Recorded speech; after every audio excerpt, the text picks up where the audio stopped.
Oi, pessoal. Eu sou a Bárbara, sou aqui da Diocese de Novo Hamburgo e componho o grupo de assessores e assessoras da Pastoral da Juventude do Rio Grande do Sul. Hoje vamos falar um pouco da nossa saúde dentro da nossa casa comum, né? Falar de saúde dentro da nossa casa comum é falar de um monte de coisa, porque saúde não é só não estar doente, isso é um pouquinho só, né? Saúde de uma maneira integral, ela fala de uma complexidade de coisas. Saúde, a gente tem que estar bem com o corpo, mente, alma, espírito, sei lá como quiser chamar, espiritualidade, mas também com economia, com meio ambiente, né? Quando a gente amplia a visão para a casa comum, como a gente tem feito aí nessa série de vídeos, a gente vê que são muito mais coisas envolvidas, né? E hoje a gente vai falar um pouquinho da questão da aceleração. Primeiro, é importante a gente perceber biologicamente a nossa incapacidade de se adaptar rápido às tecnologias. Eu vou dar um exemplo bem simples. O nosso corpo, ele não se adaptou ainda à eletricidade. A gente não consegue produzir um hormônio, que é a melatonina, um hormônio super simples, né? Um hormônio que é o hormônio do sono, né? Uma substância que o nosso corpo produz. O nosso corpo precisa do escuro absoluto para produzir essa substância. Essa substância garante que a gente descanse à noite, que tem um sono reparador, né? E a gente ainda não se adaptou com essa tecnologia que está disponível há quantas gerações já? Então, esse é só um exemplo pra gente, só um dos exemplos possíveis, né, pra gente ver o quanto nosso corpo ele anda num outro ritmo. E essa aceleração de rotina, de informações, de evolução tecnológica, da inteligência artificial nos trazendo coisas, informações numa velocidade cada vez maior, ela nos deixa num ritmo assim meio frenético e isso pode não nos fazer bem, se a gente não souber buscar pontos de equilíbrio, né? Em alguns momentos a gente precisa escolher e saber desacelerar para que a gente consiga se recuperar e seguir, né, com saúde aí no nosso dia a dia.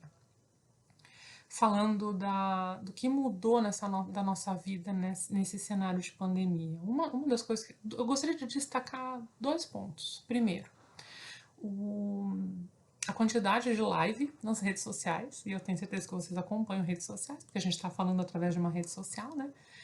E, a quantidade de gente produzindo conteúdo, produzindo arte, né? E isso é bom quando a gente pensa que a gente não dá conta, enquanto sociedade, de viver sem arte, sem música, sem produção cinematográfica, teatro, TV, série, livro, né? Artesanato, a gente não consegue, a gente precisa disso para extravasar, né? E para conseguir ler a realidade mesmo. E por outro lado, o segundo ponto é a quantidade de gente dizendo que a gente não pode ficar parado, que a gente precisa produzir, que a gente precisa consumir, que a gente precisa empreender, tem que buscar novas formas de fazer as coisas, novas formas de vender, novas formas a gente tem que aprender um idioma, a gente tem que.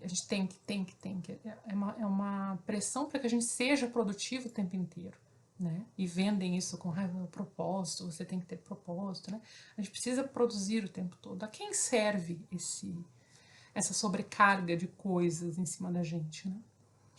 E gostaria de encerrar com uma frase, uma reflexão assim que me chamou muita atenção nesse período que é... Você já observou que a gente quebrou a economia quando a gente passou a consumir apenas o que era essencial? Isso é muito forte, gente. Quando a gente passou a consumir e a priorizar só o que é essencial, a gente quebrou a economia. E todo esse discurso de morte, dizendo que a gente precisa ir para o trabalho, a gente precisa estar na rua, seguir vida normal, senão a gente vai quebrar a economia. Né? A gente ouve isso o tempo inteiro, é um debate muito forte.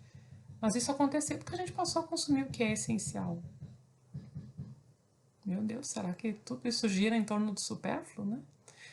E uma outra coisa é que o essencial, o trabalho essencial, as funções essenciais para a gente existir, para a gente se mover como sociedade, são as menos remuneradas. O que é um trabalho essencial? O essencial hoje, né, é o pessoal que está no supermercado abastecendo, serviço de limpeza nas indústrias, né, no geral, nas indústrias, no comércio, é serviço de coleta de resíduos, de lixo, né, o lixeiro. Gente, historicamente, essas são as funções menos remuneradas. Né? Então, todo esse medo que a economia pare porque as pessoas não estão lá para trabalhar.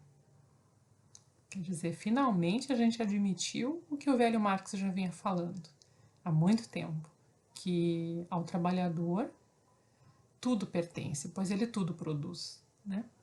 Enfim, um momento comunista aqui da conversa.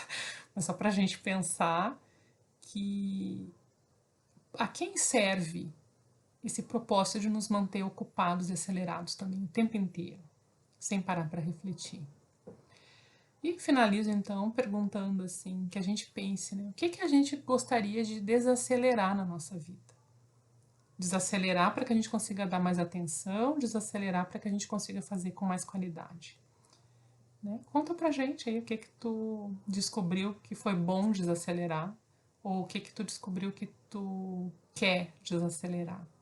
Escreve aí nos comentários, quem sabe ajuda os nossos outros companheiros aí de jornada e companheiras de jornada, tá bom? E é isso. Um abraço e cuidem-se. Tudo está interligado, como se fôssemos um.